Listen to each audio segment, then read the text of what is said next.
everybody. So I hope everyone's doing well, staying safe out. You haven't been living under a rock or anything. You've been noticing that most of the streets have been cleared and there's been a lot going on.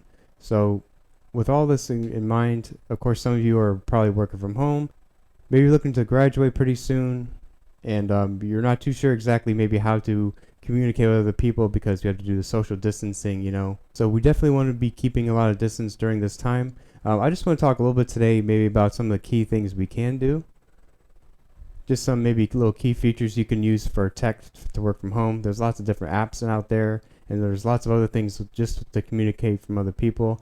I'm probably sure you're missing some of your friends. You probably aren't able to see them as often, so you can also use these to see them as well. Of course, none of these are going to be sponsored. Hopefully, maybe in the future we'll get one of these sponsors actually come up. But in the meantime, we're just going to show you a few apps that we kind of recommend, maybe just to use working from home, for maybe just communicating with your employees, talking to your boss, talking to your friends, or just kind of anyone else that you really want to communicate with, especially while everyone's at home. I do know it's a little bit harder to get a webcam nowadays, so anything maybe used even for a microphone or anything else is probably a little bit more difficult as well. So let's just go over a few of them that we kind of looked at, and we kind of put together a little thing for you. The first one I want to talk about, you guys probably heard of, especially you probably heard of most of these anyway. This would be Slack. Slack does have free and paid versions. It's one of those type of apps that it's used as a collaboration hub, but it's basically a chat platform for teams and individuals. It's one of the most popular team communication tools nowadays. It does have threaded team channels for different workflows and conversations. So a good example of that would be here. And you can see here, here's the different threads, here's the different channels. If you have a business, let's just put a random business name.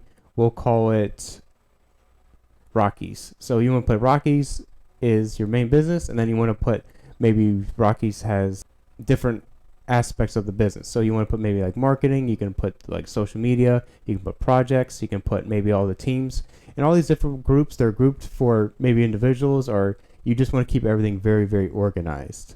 It's really good for all that.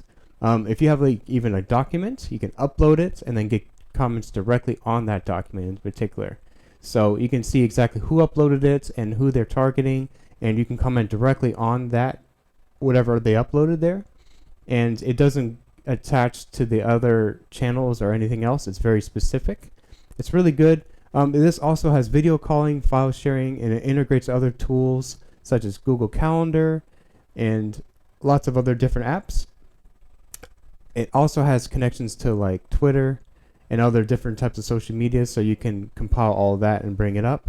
If you are also interested in a certain topic, you can tag it. So if you're interested in maybe like Mac repair or like PC repair, you can tag it and it will automatically bring up a feed from other platforms such as Twitter or Instagram or anything else that really displays a lot of information, and it can give you news and videos automatically. A simple way to talk into groups, one-on-one, real time. Check it out on just about every major platform. They do have it for, of course, iOS, Android, Windows, and pretty much all the major platforms out there.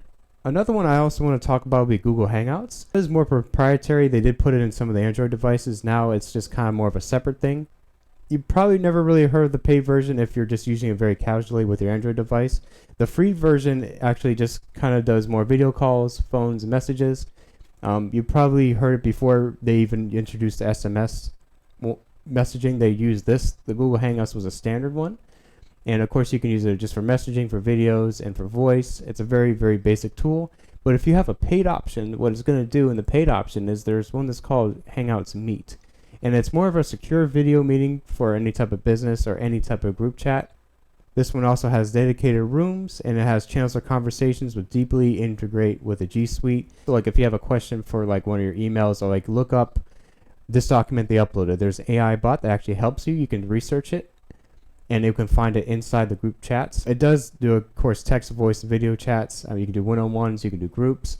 It does a very wide variety of things. It really connects directly with the Google Calendar, and it's really embedded in those G Suite applications. So if you have a Gmail, you can connect automatically to Google Hangouts because it comes with it.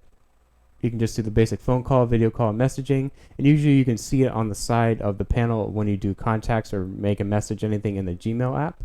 And if you want to get the paid one, of course, then it goes a little bit more deeper and further. Another really popular one that's probably most people are using if you're working from home and you're probably more of a professional business setting, you probably already have Office 365. And part of the Office 365 suite, this one is very popular and it's very intuitive. So this one is called Microsoft Teams. It's a chat-based collaboration tool that provides global, remote, dispersed teams with the ability to work together and share information just pretty much in a common space that you can all just work together. You can utilize the cool features like document collaboration, one-on-one chat, team chat, threaded workflows, recorded meetings, and much more. And the recorded meetings, it's really cool actually. You can make sure you record the whole meeting, and if someone missed it, of course, then you can just show them that later. Everything's archived. It's really nice. It's really clean. Since this one's Microsoft and it comes with the 365 suite, it does really work good with Microsoft Outlook, Microsoft Exchange, of course with Word and PowerPoint, and pretty much any other Microsoft Office service. This also has a pretty cool feature too, that you can work inside of the Teams app. You never really have to leave to go to like an Outlook app. So if someone sends you an email, you can get notifications within the Team app and you can work within that, so you don't have to keep switching between the two applications at the same time. So it's a real good, like, intuitive way just to work all together in one place. And since we're talking about Microsoft, of course, you can't leave out one of the most notorious ones to use for video chat for, I would pretty much say all the time, that most people have used before, and that's, of course, Skype. Skype, you can use it in a lot of different ways. Of course, you have to have one of those Microsoft accounts to actually use it. It does give a specific number that you want when you sign up. It's pretty cool. You can do one-on-one chats. You can do instant messaging. You can do group chats as well. It's just a very basic tool that's been used for a very long time. It's of course one that we always have to mention that's always really good for work from home. Especially most people probably have, if you have an Office 365 account, you probably already have Microsoft account anyway. Or if you have anything updated with that, or even probably through work, you probably want to use Skype just to use it for basic features and maybe just connect one-on-one with people. And I do want to show one more online one that's probably not more for just communication, but it's also going to be made for probably more of IT professionals on TeamViewer. So TeamViewer is a really good way to use a remote access. It's free to try, and you can always use it free for personal and non-commercial use. So it's a great way to remote access anything. If you're working out for IT support, it's probably a real good way and a quick way to troubleshoot maybe something very small, and just to kind of really help out people along the way.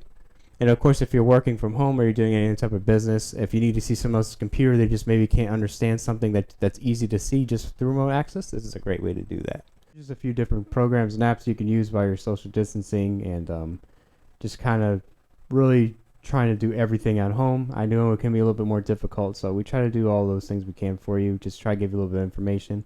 Of course, if you're doing more of a business or if you're doing more government work or anything really sensitive, you can also look into getting a VPN for while you're doing this at home. If you're probably working for the government from home, you probably have one already provided, or at least other type of security measures for that. But of course, always stay safe while you're working from home, especially with sensitive information. I really do hope all you guys are doing really well out there.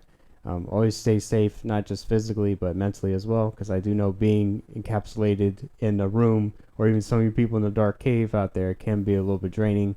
Even when you want to get just like your Starbucks or maybe certain things, I know it's a little bit more, you're going to be a little bit more hesitant to do things, or since it's going to become more spring and summertime, you probably want to go out and get some ice cream for the kids or go on a nice walk and everything. Just always make sure that you do keep your distance, of course, from other people. Try to stay at least 6 feet away. If you can telework from home, do that. Use some of the apps that we just were talking about before. There's always lots of other good things you can do. Stay in touch. You can always use your phone. Of course, you can use your phone's camera, of course, if you ever really need to in a bind. I do know it's really hard to find a lot of webcams out there, especially for microphones. Worst case scenario would be just to use that. I do know some of the qualities could actually be better on your phone than it can be on some of the webcams out there. So anyways, guys, really hope you enjoyed this video. If you found this video helpful or just a little bit more informative, please leave a like. It really does help us a lot. Please comment below if you find any other apps that you really suggest or any other thing. I do know most of these too, they also come in Android, iOS, Windows, and pretty much macOS. They almost all these apps should be supported in some type of way. But anyways, guys, hope you enjoyed. Thanks a lot for watching, and stay safe out there. Bye.